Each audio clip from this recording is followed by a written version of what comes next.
ನಮಸ್ಕಾರ friends, scary ಶಾಡೋದ ಮತ್ತೊಂದು ಭಯಾನಕ ಕಥೆಗೆ ಸ್ವಾಗತ. ಬೆಂಗಳೂರು ನಗರ ಕೆಲವರಿಗೆ ಕನಸಿನ ಊರು. ಹೊಸ ಆಸೆಗಳನ್ನು ಹೊತ್ತು ರೆಕ್ಕೆ ಬಿಚ್ಚಿ ಹಾರಲು ಹಂಬಲಿಸುವವರಿಗೆ ಈ ಮಹಾನಗರ ಆಶ್ರಯ ತಾಣ. ಇನ್ನು ಕೆಲವರಿಗೆ ಇದು ಹೇಗೋ ಕಷ್ಟಪಟ್ಟು ಜೀವನ ಕಟ್ಟಿಕೊಳ್ಳುವ ಒಂದು ಕರ್ಮಭೂಮಿ.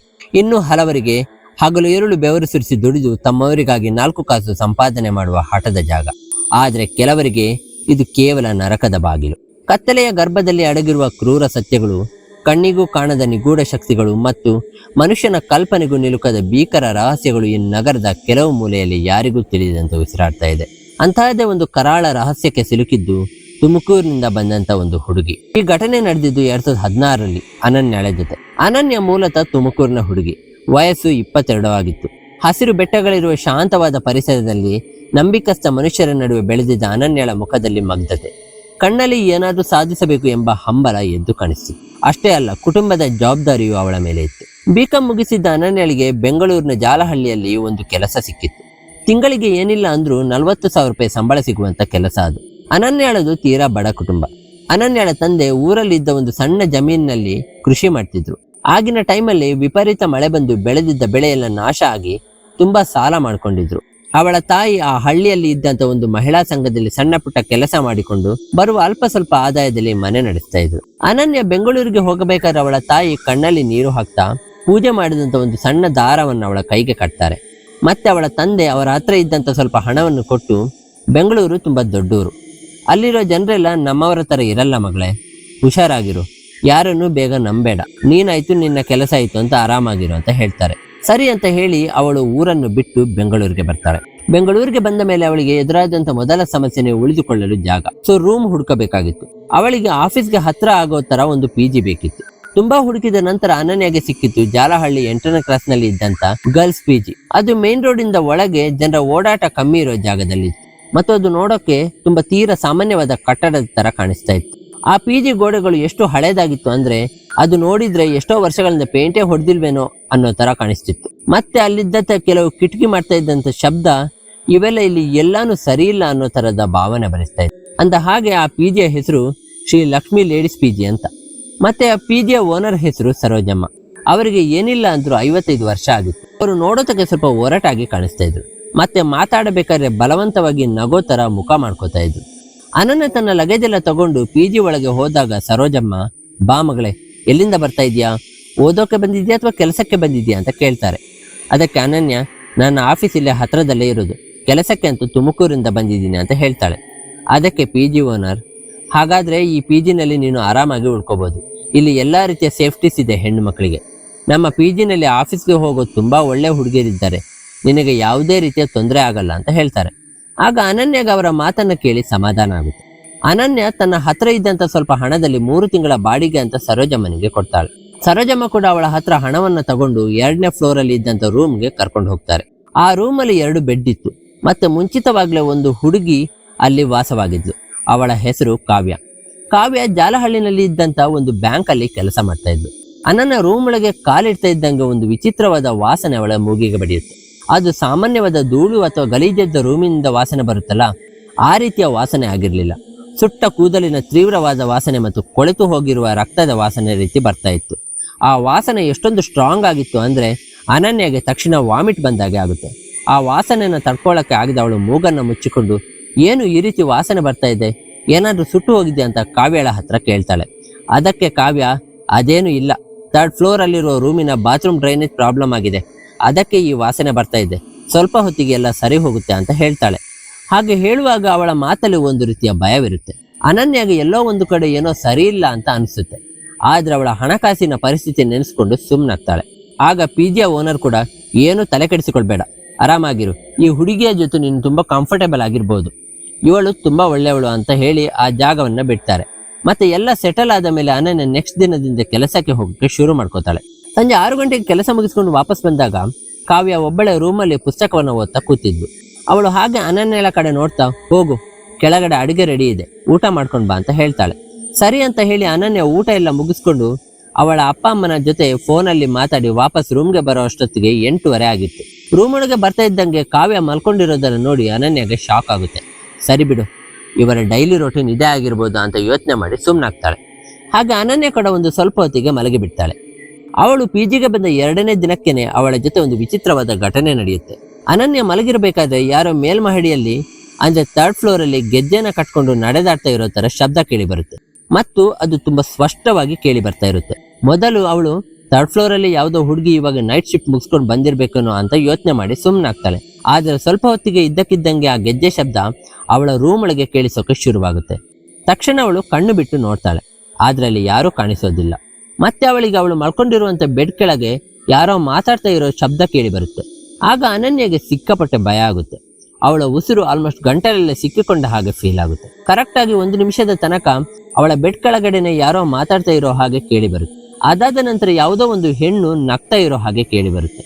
ಮೊದಲು ಈ ಹಾಸ್ಟೆಲ್ ಅಲ್ಲಿರೋ ಯಾವ್ದಾದ್ರು ಹುಡುಗಿ ಫ್ರಾಂಕ್ ಮಾಡ್ತಾ ಇರಬಹುದು ನನ್ನನ್ನು ಹೆದರಿಸೋಕೆ ಅಂತ ಅನ್ಕೊಳ್ತಾಳೆ. ಅದಾಗಿ ಸ್ವಲ್ಪ ಹೊತ್ತಿಗೆ ಸರಿ ಅದು ಏನು ಅಂತ ನೋಡೇ ಬಿಡೋಣ ಅಂತ ಮಂಚದ ಕೆಳಗೆ ಬಗ್ಗಿ ನೋಡ್ತಾಳೆ. ಅಲ್ಲಿ 1-2 ಕಣ್ಣುಗಳು ಹೊಳಿತಾ ಇದ್ವು. ಆ ಕಣ್ಣುಗಳು ಸಾಮಾನ್ಯ ಮನುಷ್ಯನ ಕಣ್ಣುಗಳಾಗಿರ್ಲಿಲ್ಲ. ಅದು ಸಂಪೂರ್ಣವಾಗಿ ಬಿಳಿಯಾಗಿತ್ತು. ಆ ಕಣ್ಣಿನ ಸುತ್ತಲೂ ಮಲಿನವಾದ ಜಟೆ ಅಂತಿದ್ದ ಕೂದಲು ನೆಲದ ಮೇಲೆ ಹರಿದಾಡ್ತಾ ಇದ್ವು. ಮತ್ತೆ ಆ ಒಂದು ಆಕೃತಿ ಹೆಣ್ಣಿನ ತರ ಕಂಡು ಬರ್ತಾ ಇತ್ತು. ಅದರ ಕಾಲುಗಳು ತಿರುಚಿಕೊಂಡಿದ್ವು. ಆ ಒಂದು ಭಯಾನಕ ಆಕೃತಿ ಅನನ್ಯನ ನೋಡ್ತಾ ಇನ್ನೂ ವಿಕಾರವಾಗಿ ನಗೋಕೆ ಶುರು ಮಾಡಿತು. ಆ ಭೀಕರ ದೃಶ್ಯವನ್ನು ನೋಡಿದಂತ ಅನನ್ಯ ಜೋರಾಗಿ ಕಿರ್ಚಿಕೊಳ್ತಾಳೆ. ಆಗ ಪಕ್ಕದ ಬೆಡ್ನಲ್ಲಿ ಮಲಗಿದ್ದಂತ ಕಾವ್ಯ ತಕ್ಷಣ ಅವಳ ಹತ್ರ ಹೋಗಿ ನೋಡಿದ್ರೆ ಅನನ್ಯ ಇನ್ನೂ ಬೆಡ್ ಮೇಲೆ ಮಲ್ಕೊಂಡಿದ್ದು.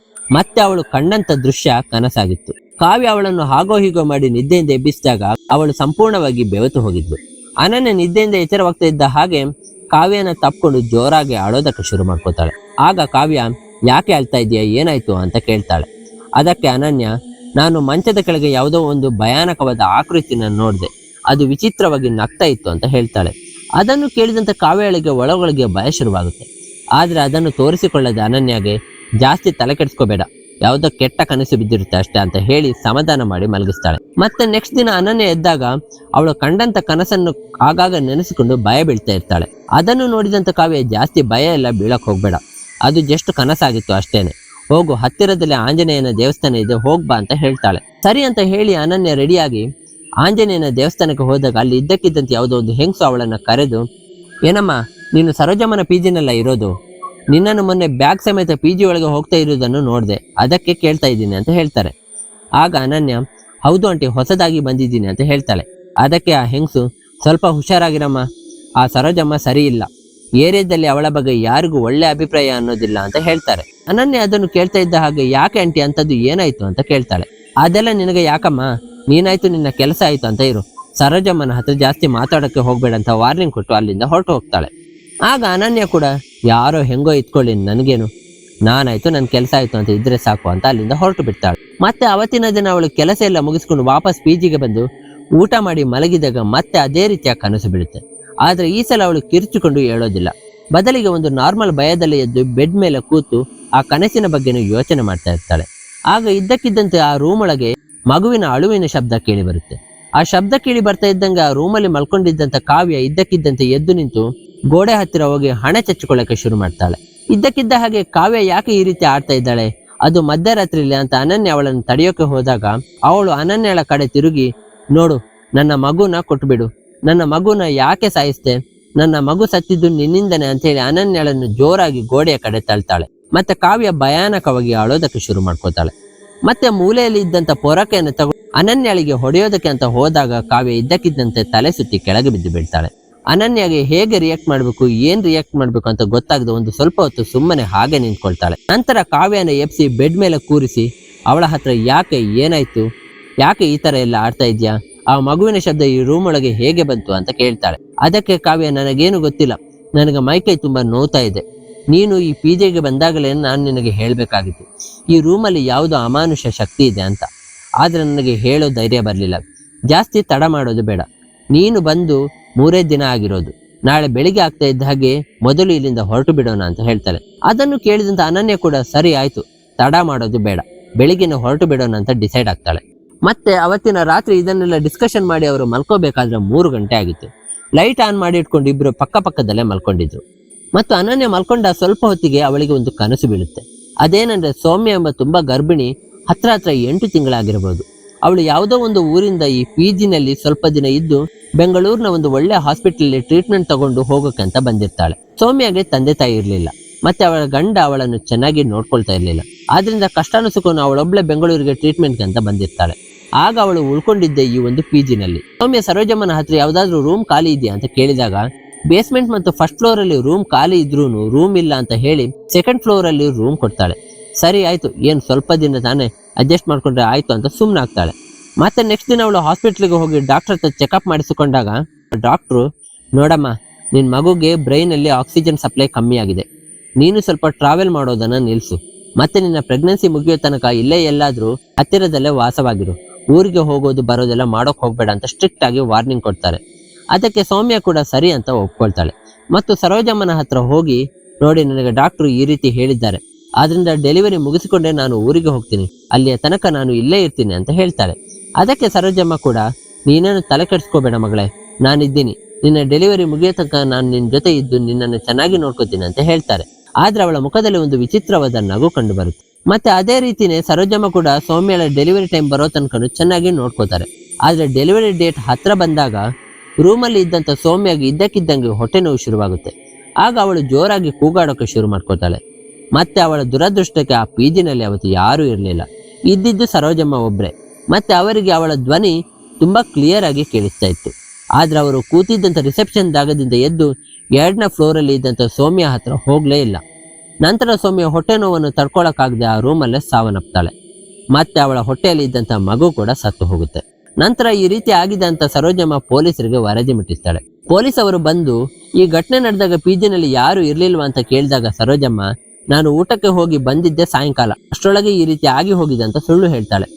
ಅದನ್ನು ಕೇಳಿದಂತ ಪೊಲೀಸ್ ಅವರು ಕೂಡ ಆಕ್ಸಿಡೆಂಟಲ್ ಡೆತ್ ಅಂತ ಅನ್ಕೊಂಡು ಸುಮ್ಮನಾಗ್ತಾರೆ.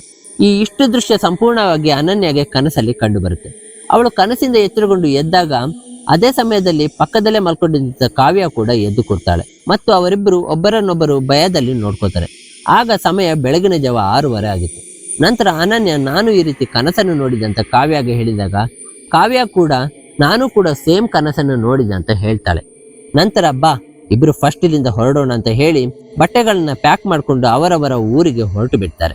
ಅನನ್ಯ ಅವರ ಊರಿಗೆ ಹೋಗ್ತಾ ಇದ್ದಂಗೆ ಅವಳ ತಾಯಿ ಹತ್ರ ಎಲ್ಲ ವಿಷಯವನ್ನ ಹೇಳ್ಕೊಳ್ತಾಳೆ. ಈ ವಿಷಯವನ್ನು ಕೇಳಿದಂತ ಅನನ್ಯಳ ತಾಯಿ ಕೂಡ, ಏನಮ್ಮ ನೀನು ಬೆಂಗಳೂರಿಗೆ ಹೋಗಿ 4 ದಿವಸ ಆಯ್ತು ಅಷ್ಟೇ, ಅಷ್ಟರಲ್ಲೇ ಇಷ್ಟೊಂದೆಲ್ಲ ನಡೆದು ಹೋಯ್ತಾ ಅಂತ ಭಯ ಬೀಳ್ತಾರೆ. ಮತ್ತೆ ಅವತ್ತೇ ಸಾಯಂಕಾಲ ಅನನ್ಯಳ ತಾಯಿ ನಂಬುವಂತ ಆಂಜನೇಯ ಸ್ವಾಮಿ ದೇವಸ್ಥಾನಕ್ಕೆ ಅವಳನ್ನ ಕರ್ಕೊಂಡು ಹೋಗ್ತಾರೆ. ಮತ್ತೆ ಅಲ್ಲಿ ಹೋಗಿ ಒಬ್ಬರು ಪಂಡಿತರನ್ನ ಭೇಟಿ ಆಗ್ತಾರೆ. ಅನನ್ಯ ಅವರ ಬಳಿ ಏನು ನಡೀತೋ ಅದೆಲ್ಲವನ್ನ ಹೇಳ್ಕೊಡ್ತಾಳೆ. ಆಗ ಅಲ್ಲಿ ಮತ್ತೊಂದು ಭಯಾನಕವಾದ ಸತ್ಯ ಹೊರಗೆ ಬೀಳುತ್ತೆ.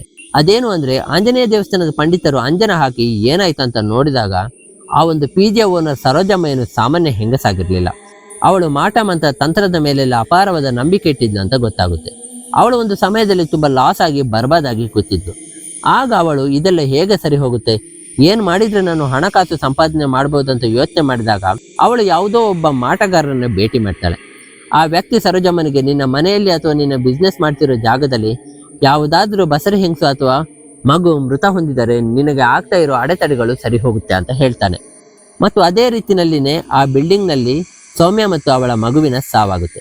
ಅದಾದ ನಂತರ ಸರೋಜಮ್ಮ ಜೀವನದಲ್ಲಿ ತಕ್ಕ ಮಟ್ಟಿಗೆ ಹಣಕಾಸು ನೋಡೋಕೆ ಶುರು ಮಾಡ್ಕೊತಾಳೆ. ಆದ್ರೆ ಅಲ್ಪ ಸ್ವಲ್ಪ ಹಣ ಸಾಕಾಗೋದಿಲ್ಲ.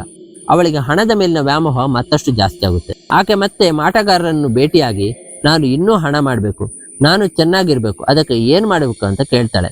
ಆಗ ಆ ಮಾಟಗಾರ, ನೀನು 3 ಕನ್ಯೆಯರನ್ನು ಬಲಿ ಕೊಟ್ಟರೆ ನಿನ್ನ ಜೀವನದಲ್ಲಿ ನೀನು ಇನ್ನೂ ದೊಡ್ಡ ಸ್ಥಾನಕ್ಕೆ ಹೋಗಿ ತಲುಪುತ್ತೀಯ ಅಂತ ಹೇಳ್ತಾನೆ. ಅಂಡ್ ಸರೋಜಮ್ಮ ಈಗಾಗಲೇ 2 ಕನ್ಯೆಯರನ್ನು ತಲೆಯಲ್ಲಿ ಇಟ್ಕೊಂಡಿದ್ದಳು. ಅವರೇ ಅನನ್ಯ ಮತ್ತು ಕಾವ್ಯ. ಇಲ್ಲಿ ಕನ್ಯೆಯರು ಅಂದ್ರೆ ವರ್ಜಿನ್ ಲೇಡೀಸ್ ಅಂತ. ಇಷ್ಟು ವಿಷಯವನ್ನು ಆಂಜನೇಯ ದೇವಸ್ಥಾನದ ಪಂಡಿತರು ಅನನ್ಯ ಮತ್ತು ಅವಳ ತಾಯಿಗೆ ಹೇಳಿದಾಗ ಅವರಿಬ್ಬರು ಶಾಕ್ ಆಗ್ತಾರೆ. ಮತ್ತೆ ಅನನ್ಯ ಕೂಡ ನಾನು ತಪ್ಪಿಸಿಕೊಂಡು ಬಂದಿದ್ದು ಒಳ್ಳೇದೇ ಆಯ್ತು ಅಂತ ಅನ್ಕೊಂಡು ಸಮಾಧಾನ ಮಾಡ್ಕೊಳ್ತಾಳೆ. ಮತ್ತೆ ಇಷ್ಟು ವಿಷಯನ ಅವಳು ಕಾಲ್ ಮಾಡಿ ಕಾವ್ಯಗೆ ತಿಳಿಸ್ತಾಳೆ. ಅಂಡ್ ಅವತ್ತಿಂದ ಆಚೆ ಕಾವ್ಯ ಆಗಲಿ ಅನನ್ಯ ಆಗಲಿ ಅವರ ಊರಾಚೆ ಬಿಟ್ಟು ಎಲ್ಲೂ ಕೆಲಸಕ್ಕೆ ಹೋಗಲಿಲ್ಲ. ಕಷ್ಟನೋ ಸುಖನೋ ಅಂತ ಅವರಿಬ್ಬರು ಅಲ್ಲೇ ಜೀವನ ಕಟ್ಟಿಕೊಂಡು ಆರಾಮಾಗಿದ್ದಾರೆ. ಹೇಗಿತ್ತು ಈ ಕತೆ? ಈ ಹಾರರ್ ಕಥೆಯ ಬಗ್ಗೆ ನಿಮ್ಮ ಅಭಿಪ್ರಾಯವನ್ನು ಕಮೆಂಟ್ ಮಾಡಿ ತಿಳಿಸಿ. ಮತ್ತೊಂದು ಹಾರರ್ ಕಥೆಯೊಂದಿಗೆ ಸಿಗ್ತೀನಿ. ನಮಸ್ಕಾರ.